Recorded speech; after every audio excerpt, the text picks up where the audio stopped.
समाज के सभी अंगों को मिलाकर आगे बढ़ाने की दिशा में संघ सामाजिक समरसता सम्मेलन आयोजित कर भाजपा सरकारों की जो अंत्योदय की परिकल्पना है उसको साकार करने में जुटा है। इसी उद्देश्य से गुरुवार को सीतापुर के लखीमपुर रोड पर स्थित air condition guest house Umrao palace में सामाजिक समरसता का सम्मेलन आयोजित कर खासकर वंचित दलितों को भाजपा से जोड़ने और भारत देश के लिए आरएसएस द्वारा किए जा रहे योगदान एवं भ्रांतियों को दूर भगाने का प्रयास हुआ। कार्यक्रम में बतौर मुख्य अतिथि के रूप में समाज कल्याण मंत्री असीम अरुण पधारे। इसके अलावा उत्तर प्रदेश अनुसूचित जाति वित्त एवं विकास निगम के अध्यक्ष लालजी प्रसाद निर्मल, संघ के प्रांत संघ चालक कृष्ण मोहन, ललित कला अकादमी के उपाध्यक्ष गिरीश चंद्र मिश्र, भाजपा जिलाध्यक्ष अचिन मेहरोत्रा, पत्रकार संतोष वाल्मीकि, डॉक्टर भीमराव अंबेडकर महासभा की जिलाध्यक्षा सावित्री देवी चौधरी और राघवेंद्र सिंह मंचासीन रहे। सामाजिक समरसता और सामाजिक न्याय के लिए सरकार द्वारा किए जा रहे प्रयास एवं बाबा साहेब डॉक्टर भीमराव अंबेडकर के योगदान पर चर्चा करते हुए समाज कल्याण मंत्री असीम अरुण ने कहा, आज मैं समझता हूँ ये अवसर है कि हम एक बार विचार करें कि बाबा साहब ने सामाजिक समरसता के लिए या सामाजिक न्याय के लिए क्या कल्पना की थी। खासकर इसलिए भी क्योंकि हम आज़ादी का अमृत महोत्सव मना रहे हैं, आज़ादी के 75 वर्ष मना रहे हैं। तो ये समय है एक बार ये विचार करने का कि हम इस रास्ते में कहाँ से जुड़े थे, कहाँ पहुँच चुके और अभी कितना रास्ता हमारा तय करने के लिए बचा है। आप सुनते हैं कि सरकार ने एक बहुत बड़ा टारगेट रखा है, पूरे देश को $5 ट्रिलियन की इकॉनमी बनाना है। अब 5 ट्रिलियन तो एक अंक है, लेकिन कुल मिलाकर के हमारा देश अर्थव्यवस्था के रूप से दुनिया के टॉप के 3 देशों में पहुंच जाए, ये हमारा उद्देश्य है। चौथे पे तो हम लगभग पहुंच ही गए हैं, प्रथम 3 में हमको पहुंचना है, ये हमारा उद्देश्य है। लेकिन जब आर्थिक विकास की हम बात कर रहे हैं तो बहुत से लोग हैं इस कारवां में बहुत आगे हैं, बड़ी बड़ी गाड़ियों में हैं, कुछ तो हेलीकॉप्टर पे जहाज पे भी है उस कारवां में, लेकिन कुछ बहन भाई हमारे कारवां में पीछे छूट रहे हैं। जो पीछे छूट रहे हैं उन्हीं को आगे बढ़ा के लाना है और यही बाबा साहब की परिकल्पना थी और इसी को अंत्योदय भी कहा गया कि अंतिम पायदान पे जो भाई बहन खड़े हैं वो पीछे नहीं छोड़ने चाहिए, उनको आगे लेके जाना है। और मैं समझता हूँ ये मेरा व्यक्तिगत रूप से बहुत बड़ा सौभाग्य है कि समाज कल्याण मंत्रालय जो मुझे दिया गया है, जिसकी जिम्मेदारी मेरे पास है, उसका काम ही है अंत्योदय। बल्कि मुझे लगता है इसका समाज कल्याणी सहायता या मदद विभाग नाम होना चाहिए, वो ज्यादा उपयुक्त इसकी परिभाषा होगी। किंतु मैं पुनः बाबा साहब ने जो परिकल्पना की उसकी ओर लौटना चाहूंगा और जो वर्ण व्यवस्था है उसके बारे में थोड़ी सी बात करना चाहूंगा।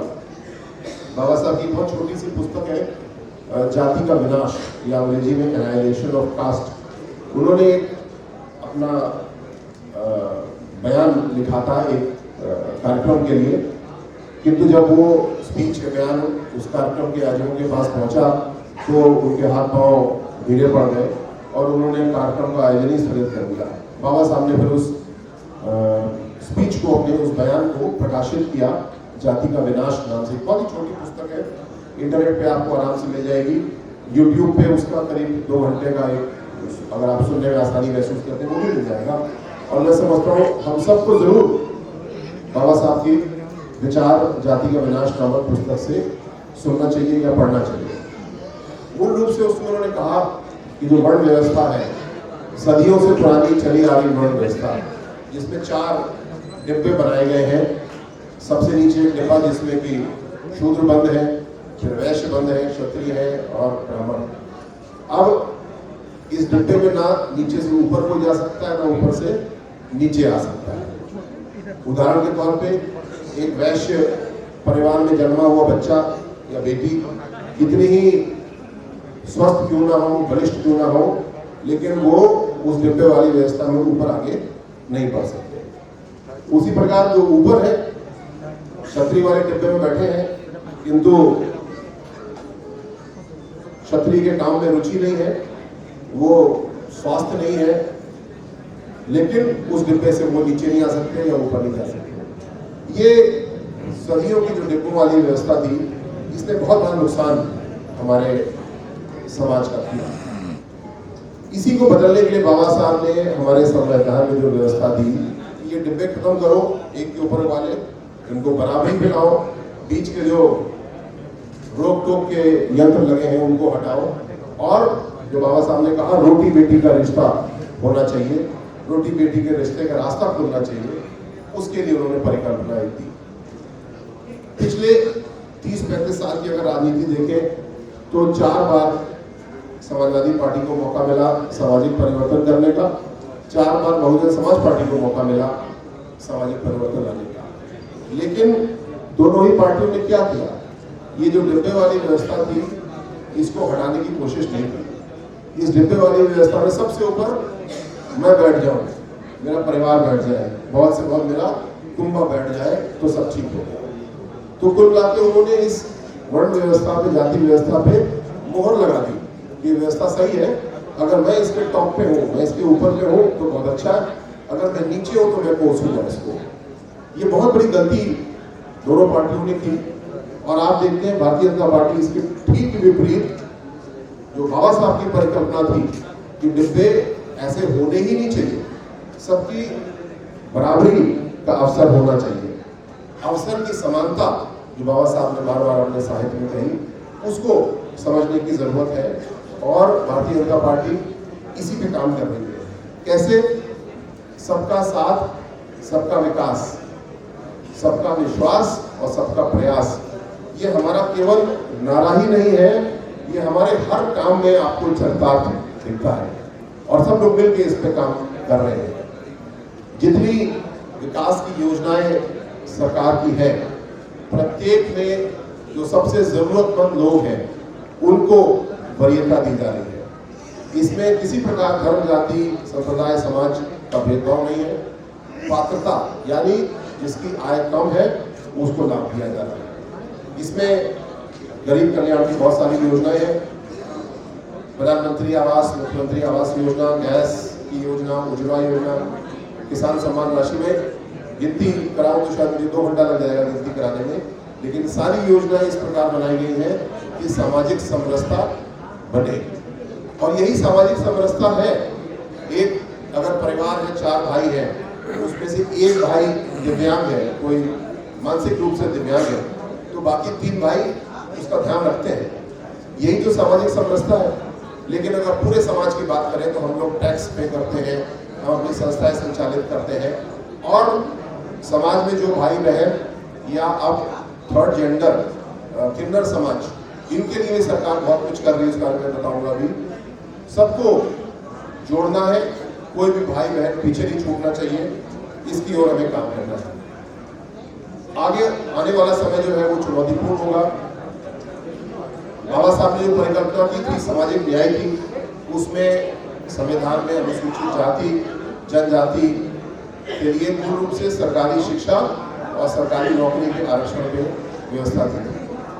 कालांतर में इसमें अन्य पिछड़ी जातियां भी जुड़ी, आर्थिक रूप से पिछड़े वर्ग को भी जोड़ा गया, महिलाओं को बहुत बड़ा प्रतिनिधित्व दिया गया, खासकर राजनीतिक क्षेत्र में, और साथ साथ अब जैसा भी आदरणीय निर्मल जी ने भी कहा था कि केवल सरकारी नौकरी नहीं, उद्यमिता यानी बिजनेस में भी बढ़ावा दिया जा रहा है। लोग आप बहुत आगे बढ़ रहे हैं और उसके बहुत अच्छे परिणाम हम लोग को मिल भी रहे हैं। सामाजिक समरसता में एक और परिभाषा मैं अपनी तरफ से कहना चाहता हूँ, देना चाहता हूँ।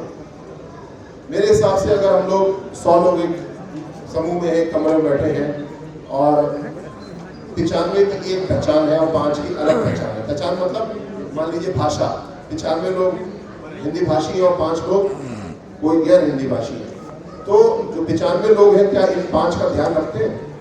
क्या इन 5 को अपने साथ मिल के चलते हैं या उनको छोड़ देते हैं, तुम्हें समझ में नहीं आ रहा तो कोई बात नहीं। या यही पहचान में एक धर्म के हो सकते हैं, 5 दूसरे धर्म के हो सकते हैं, जाति की पहचान भी हो सकती है। तो हम जीवन में कहीं पे 5 में है, माइनॉरिटी में, अल्पसंख्यक है, कहीं पे हम 95 में है।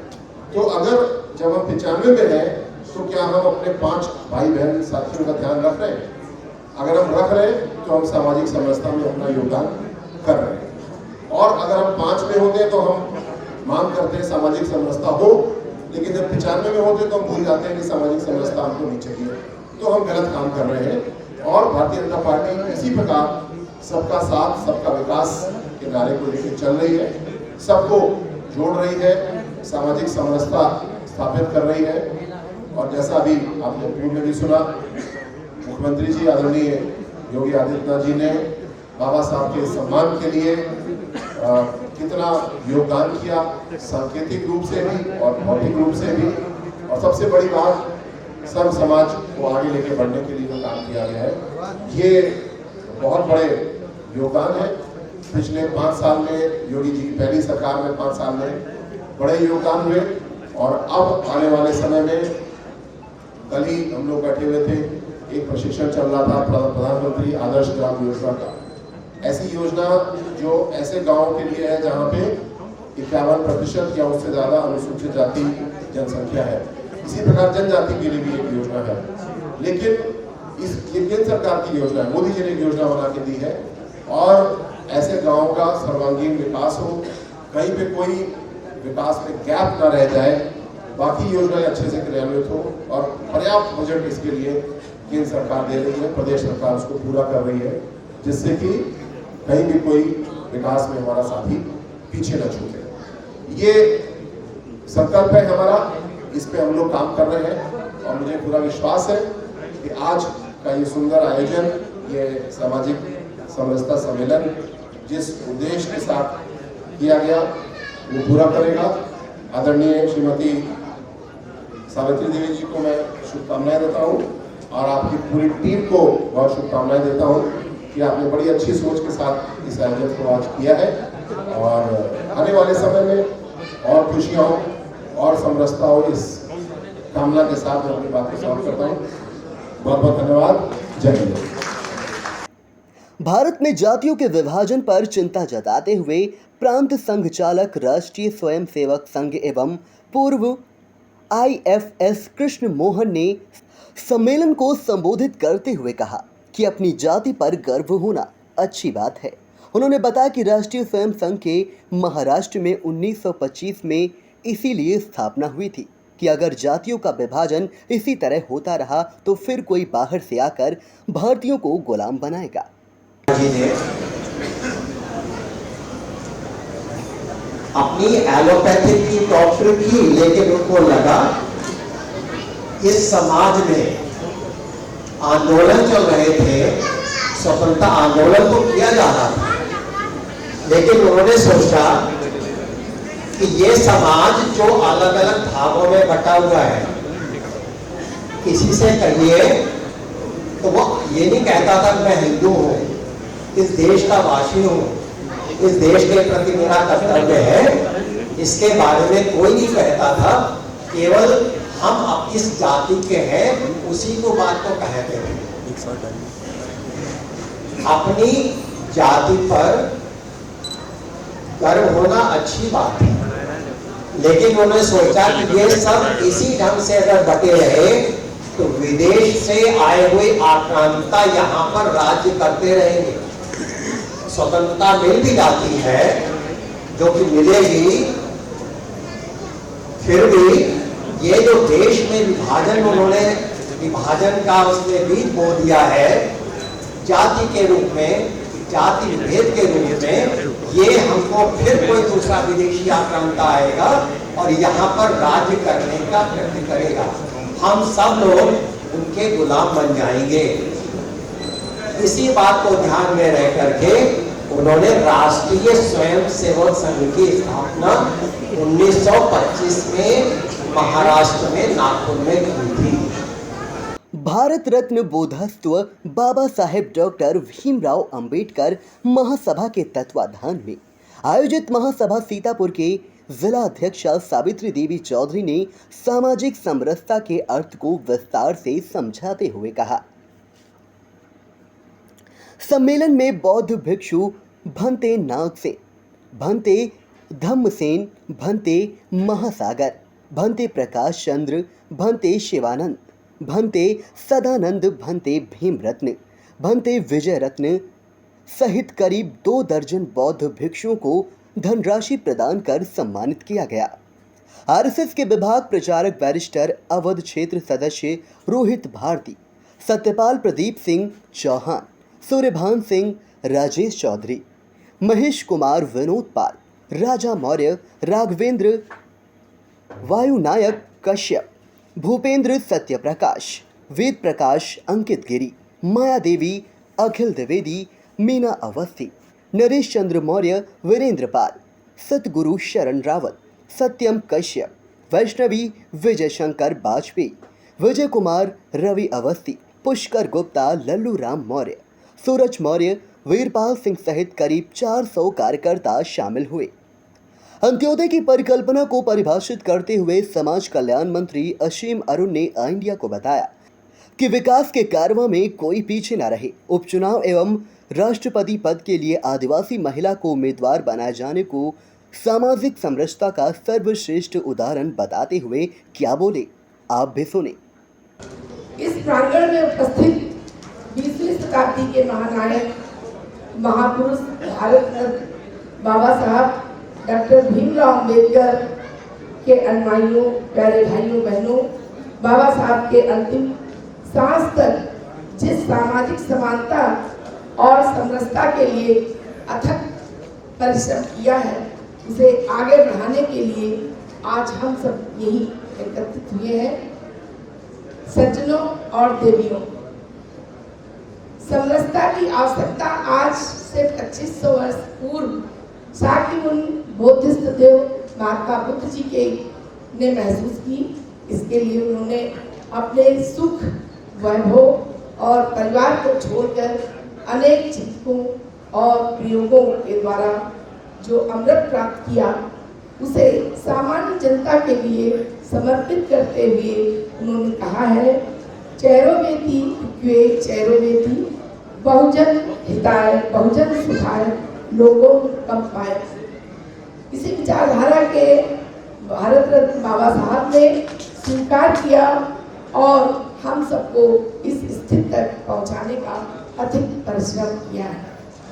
आज यहाँ मंच पर उपस्थित अनेक महानुभावों ने, जिन्होंने अपने जीवन को सामाजिक सेवा में लगाया है, अपने श्रेष्ठ विचारों के द्वारा ये सिद्ध किया है कि सामाजिक समरसता का अर्थ सामाजिक समानता अर्थात जातिगत भेदभाव, अस्पृश्यता का उन्मूलन कर जन सामान्य में प्रेम, सौहार्द को बढ़ाना तथा समाज के सभी वर्गों के मध्य एकता स्थापित करना समरसता का अर्थ है।